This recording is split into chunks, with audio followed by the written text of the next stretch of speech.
Welcome back to another episode of Drop the Mitts Hockey Podcast, brought to you in partnership with Primetime Productions.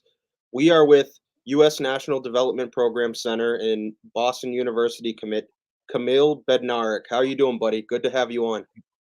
Yeah, good. How are you? Thank you for Uh, having me. yeah, man. First off, I want to congratulate you on officially signing with BU. Yeah, Um, thank you. So sick, dude. You got to do it with your two buddies, and Yeah.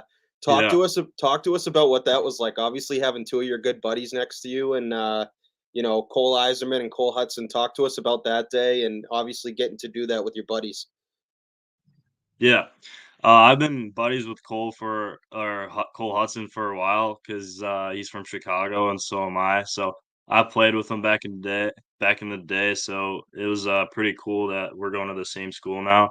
And obviously, I built a really good friendship with Cole Eiserman over these past 2 years. So yeah, that day when we signed, it was just really cool, and yeah, it was awesome. Can't wait for it. So what made you fall in love with BU? Like, obviously, you had to have gone to the campus. Like, what Yeah. made you fall in love with that school? And were there any other schools that were even close to BU in your mind?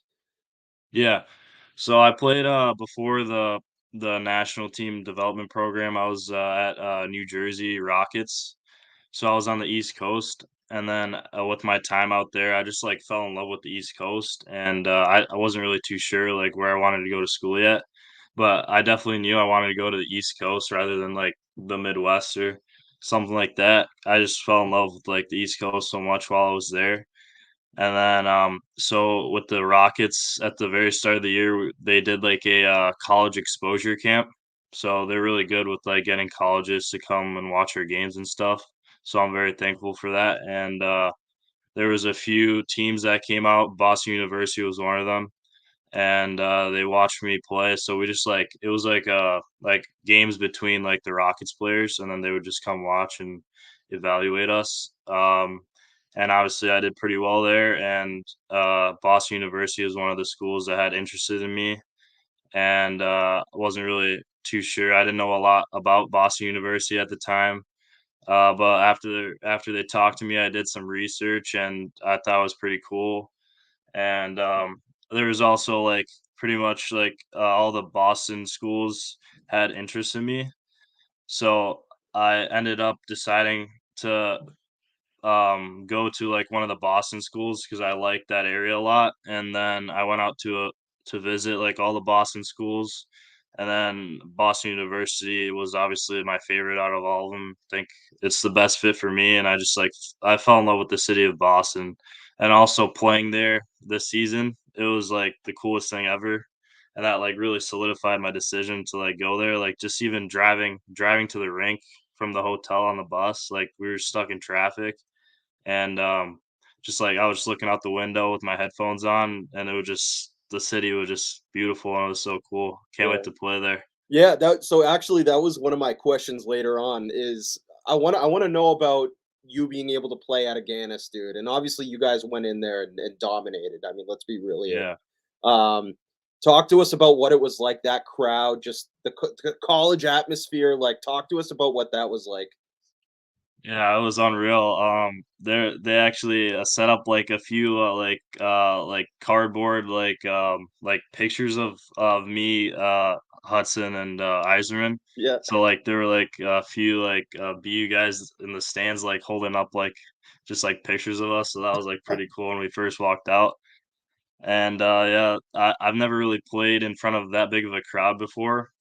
And it was just really cool with the student section and stuff, and the arena is sick, so it was awesome playing there. Hopefully they weren't chirping you too bad. No, No, yeah, man. it was all right, I but mean, like I said, you guys went in there, and I would have liked to have made it. But from what I've heard, all the people that were there, like I said, you guys dominated. But so obviously, yeah, being committed to BU, what are you most excited for next season? Obviously it's a loaded BU roster. They're fun to watch this year. They got a lot of talented kids, on that team. What are you most excited for next season? yeah, I'm just very excited for just like the college life. It's gonna be a new experience. It'll be pretty cool, like managing like a good amount of school and then also the hockey. and also just like building relationships with the guys there, the new teammates I'll have, new coaches, and it'll be pretty cool with like the student section there. Like every game, I haven't really had that type of experience yet, so it'll be pretty cool. Just like the college hockey aspect of it, and hopefully, we go well when I'm there, we go pretty far. So I can't wait for that. For sure, man. Earlier you mentioned, you're from Illinois, specifically Elmhurst. Your early days starting off playing hockey, who would you credit most for getting you started playing hockey and ultimately helping you fall in love with the game? Yeah. I would actually say my mom, she actually taught me to skate when I was little. So maybe when I was like, I would say when I was 3 years old, my mom started teaching me to skate because they came from Slovakia. They were born in Slovakia, so they came here and started a family here. And then they like watching on the TV. They loved watching basketball and hockey, so they decided to, like, throw me on some skates, and then my mom would, like, take me to, like, a free skate and teach me how to skate, so I'll definitely, dedicate, like, my love for hockey, to her because she pretty much taught me how to skate originally. Like, the funny thing was, like, every time, like, I would make a lap around, like, the ice sheet, my mom would give me, like, a 1 Skittle, for every time I went around, so I would, like, keep going, so it's That's pretty so sick, funny. dude. So did Yeah, she did she what's know that? how to did she know how to skate originally? I don't think she knew. Well, I guess she was alright. I mean, Yeah. I guess she was just like she was just like gliding. She wasn't really skating, so I guess she learned with me at the same time. So you owe your hockey skills to Skittles, I guess, right? Yeah. Not a paid partnership or whatever, but No. so I I looked up, man. Where you're from is less than an hour away from the United Center. Um, Yeah. Growing up, who was your favorite team? I mean, I have to assume it was probably the Blackhawks. I don't know, but um, for one, who was your favorite team, and did you have a certain player or players that you kind of gravitated towards that you really wanted to be like? Yeah, it was definitely the Blackhawks. That time when they were winning all those cups in 2010, 2013, 2015, like that was like just so electric watching them and going to the games also. I went to a few games, and yeah, it was definitely the Blackhawks. I watched them on TV every single game growing up, and I would definitely try to want to be like Patrick Kane was one of the guys I would love watching, just unreal player. And I would also love watching Marian Hossa Oh my because god, he's dude. he's also Slovak. So Yeah. my family is from Slovakia, so I would watch him a lot. So those two guys are definitely two guys that I would be watching out there. So I got to ask you for players. I'm a little bit older than you, but for players that you've been able to grow up and watch, who would you say is like on your Mount Rushmore of like best players that you got to grow up watching? Yeah. Well, it would definitely be, I would say, Patrick Kane. Well, are you referring to watching in person or just like on the TV? Just yeah, just even growing up watching on TV in person, whatever. Like obviously during like I grew up in the mid '90s, so it's Yeah, little bit different. So for like yeah, players that you just grew up watching on the TV in person, just yeah, players you yeah. idolize. Yeah, a few guys. I would say definitely Patrick Kane, probably number one, and then maybe I loved watching also Patrice Bergeron play. That's who I actually try to like model my game after right now. I like to say we play very similar type games. He retired, but what when he played, and I would also say I loved watching Alex Ovechkin. He was one of my favorite guys to watch, scoring all those goals. And finally, I would probably say Steven Stamkos. Also, I just love watching goal scorers, I guess. Yeah, yeah, that's a good list. That's all legends right Yeah, there. Um, so this season you're over a point per game player. But one thing that really stands out to me is how responsible you are in the defensive zone in your own zone. Um, I wanted to know. So you mentioned Patrice Bergeron. Are there any other players in the league right now that you kind of try to emulate your game after, kind of that just responsible in your own zone, but can also, make plays offensively? Yeah. I try to model my game after, like, a current player now, would be Pierre-Luc Dubois. He's a, Good one. 200-foot player, center. He's also a playmaker just like me, but at the same time, he can score goals. So yeah, I would say Pierre-Luc Dubois and also maybe like a Michael Backlund, same type of player. We have the same number, so yeah, those 2 guys. He's a sneaky player. Like he's always in the running for like Selkie trophies. Like you don't hear a lot about him, Yeah, but like you actually get a chance to watch him and he's phenomenal in his own zone. But yeah. you're having a really strong season, you and all your Thank teammates you. for that matter. What are some areas in your game that you really pride yourself on? Um, Areas that you really care about, and then what are some areas that you really want to try to focus on improving before going to BU? Yeah. So I'll definitely say my 200-foot game is my biggest strength and my biggest asset. I'm a very versatile player. I can play like in any situation of the game, like 5-on-5, 5-on-4, 5-on-3, overtime, and I can be successful in those situations. And along with me, like being a 200-foot player and playing well on both ends, I would say that a weakness of mine would be, or like an area where I need to improve is I tend to give up too much offense to help out the defensive side when in uh I need to like learn how to balance in between. So like instead of giving up that too much offense and helping out the defense, like create a balance because I feel like I don't show my offensive skill as much as I have it. And just to help out the defensively, I like to play a little bit more safe than I need to. Yeah, for sure. No, that definitely makes sense. I wanted to kind of off tangent a little bit. Is there any specific reason why you wear number 11? I always like it's my all-time favorite number. Always has been. I gotta ask you, and you wear number 11. I have to ask if there's any Yeah, I significance to see the that. jersey behind you Yeah, too. dude. Yeah. Actually, it's not really any particular reason. I actually wore number 38 my whole life, because of Pavel Dimitra. He's a Oh, dude. Slovak player. He died in like that plane crash back in the day. Yeah, man, So he was I wore unreal. 38 like my whole life in honor of him.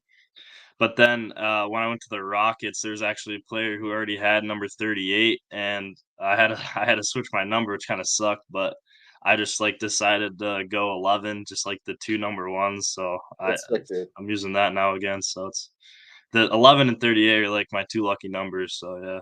Man, Pavel Dimitra, that's a name, like, fuck, absolute legend, dude. That story was so unfortunate, but he was a guy that I remember growing up watching. He was unreal, dude. Yeah, Um, you guys couple weeks back, you guys went to Finland, talked to a few of the other guys on your team. You guys had an absolute blast. What was yeah. your biggest takeaway from that trip? And what was your favorite part of that entire experience? Yeah, my biggest takeaway for sure, our coach was telling this, like, pretty much the whole trip after that one Sweden game where we kinda fell apart towards the end, just like playing the being committed to the team for the full 60 minutes. We kind of had to work on that during our time in Finland after that Sweden game, but yeah, just like we have to play until the very end because teams those guys from the other countries are really good. They're going to come back. So we kind of let off that gas pedal a little bit against Sweden and it came back to haunt us a little bit. But then after that game, we really focused on that and we got really good with that, being committed to the team for the every minute of the game to until the end. So yeah, and then the funnest, like the best experience or whatever I had there was probably our rooms, like in like the hotel. They were literally we had like a whole floor to ourselves, so Oh it man. was like awesome. We were just going room to room, just like having some fun. So that was awesome. Any lobby mini hockey tournaments going on? No, but a No, few guys actually brought their Xbox and we're playing some Fortnite. But that's sick, dude. yeah. Dude, I remember growing up always they would have those mini hockey tournaments in the halls, dude. Just the Yeah, funnest I time. used to do that all the time. Obviously, you guys would probably cause a little more damage at this point, but Yeah, dude. That, Yeah. like I said, everyone I got a chance to talk to like Brody and John, and they had an absolute blast with it. And I don't. Was that your first time going overseas? No, we actually last year we went to Switzerland twice. We had 4 nations and then 5 nations, so, um and then this year, that was our first international in Finland, and then we go to, Finland again, later in the year. You guys go. You're going back to Finland? Yeah, for the Worlds. Yeah, that's unreal, dude. So obviously, 2024, you're draft eligible. Um, what what kind of player and just person overall, for NHL GMs, whatever, what kind of person and player would you say they're getting in Kamil Bednarik? Yeah, obviously, I would say, my two-way game, I can play really well both sides of the ice, and I like to say I play like the NHL style of hockey.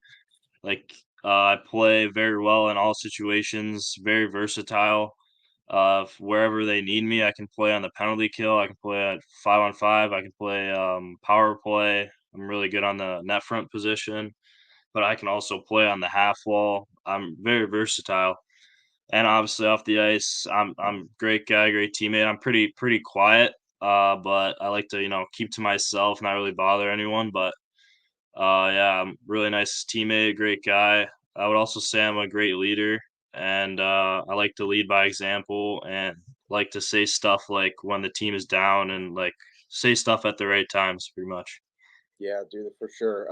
I kind of want to go back because I had forgotten to ask the whole commitment to be you. So you mentioned your buddies with Cole Eiserman, Cole Hudson. Originally, Eiserman wasn't even committed to BU. He was, Yeah, Minnesota. Where what was your reaction when you found out that one of your teammates, one of your buddies is now going to be going to school with you? yeah. What was your reaction when you found that out? Yeah, I was actually pretty surprised. It was kind of unexpected, but obviously it was great news. He's a really great player and a good teammate. So it's obviously a great addition to our commitments that are going up there. So I love that he committed there. It's awesome. Can't wait for it to play with him again.